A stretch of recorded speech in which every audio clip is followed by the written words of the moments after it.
just some of the examples of what's going on right now around the country in Mexico. And with that, I'd like to pass it on to Mr. Orenstein, and just to point out a few of the technological advances that are taking place currently.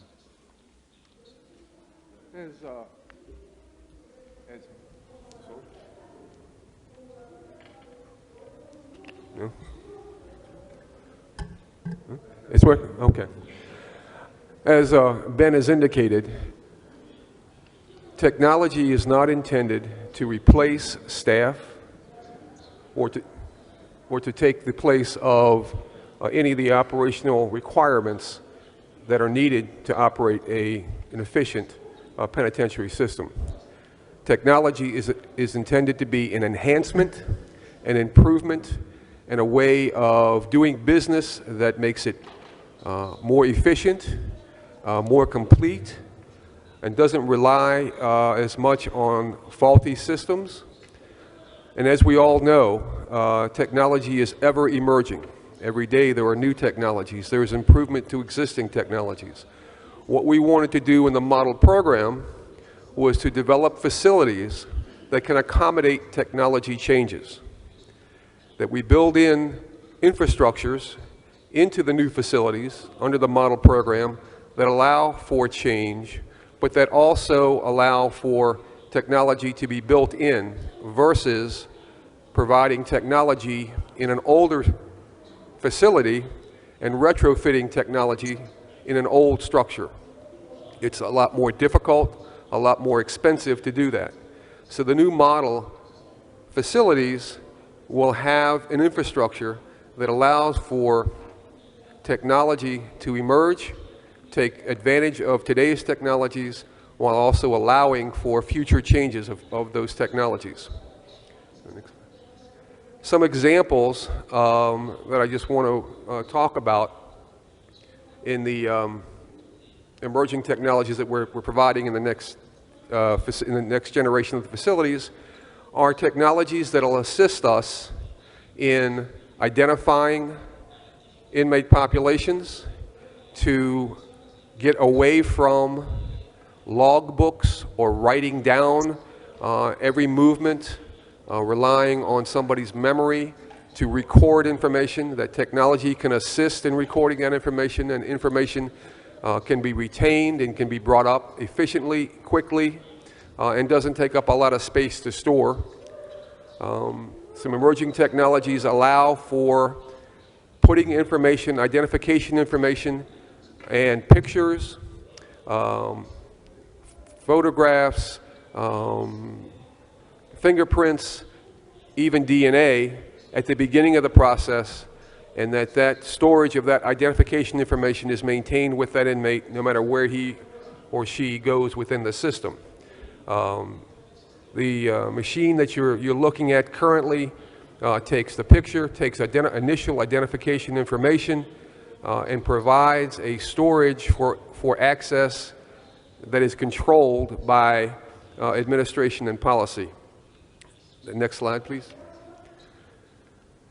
Some of the technology that we're seeing and we're using is we take that information that is generated by the computer and putting it essentially on a wristband on the inmate, so that at any time, no matter where that individual is, we can match that information on his wristband to the individual. We can restrict movement with that wristband.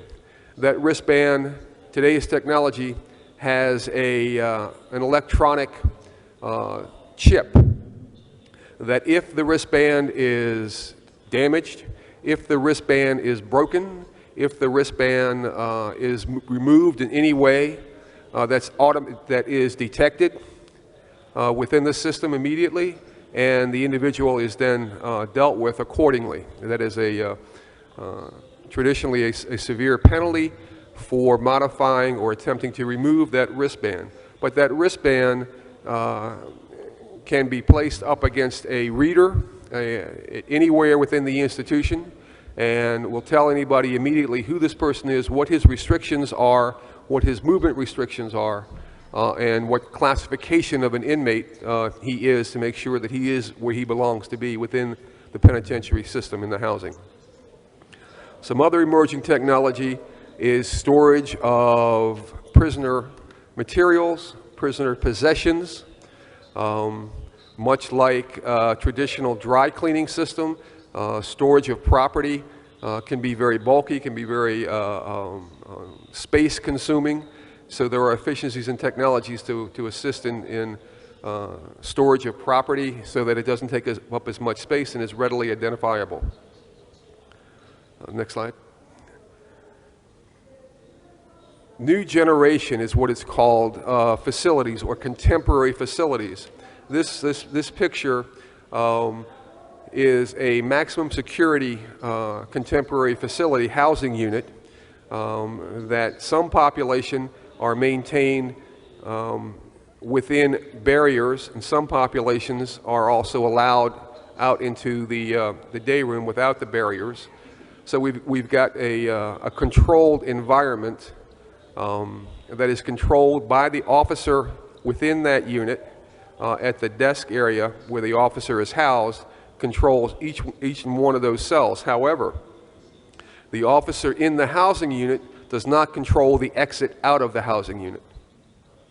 The officer in technology can allow a check and balance system so that not one staff person has either the authority, the key, or the mechanism to allow movement outside of the housing unit. Every movement is double checked in technology.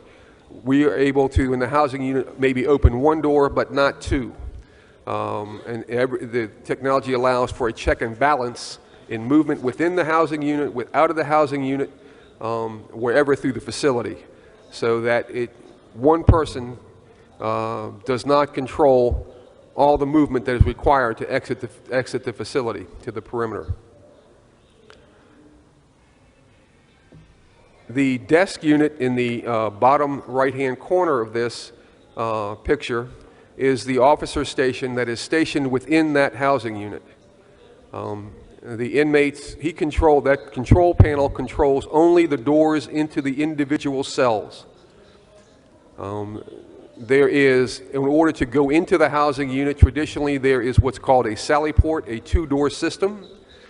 The outer door from the corridor into the housing unit is traditionally controlled by a central control. And then the second door into the physical presence of the housing unit is generally controlled by the officer in that station.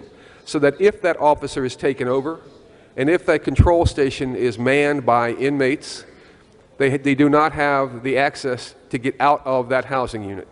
So there's no advantage for the inmate to take over that control station because there's a check and balance. They cannot go out of the housing unit. That's controlled by another central control function. The housing units can be closed immediately. Also in this contemporary facility, recreation in a limited way is right at the housing unit. So we can reduce movement. And the concept is to reduce movement and bring services to the housing unit rather than bring the inmate and move the inmate to services. So this reduces movement throughout the facility and controls movement so that it is restricted and it is only necessary movement which enhances staff efficiency and control. An important technology that is being incorporated in all the new facilities under the model program and also retrofitting existing facilities that are in existence is what's called video visitation. What this allows is that within the housing unit an individual is housed, he can visit his family through a video system. And he does not have to be moved to visitation.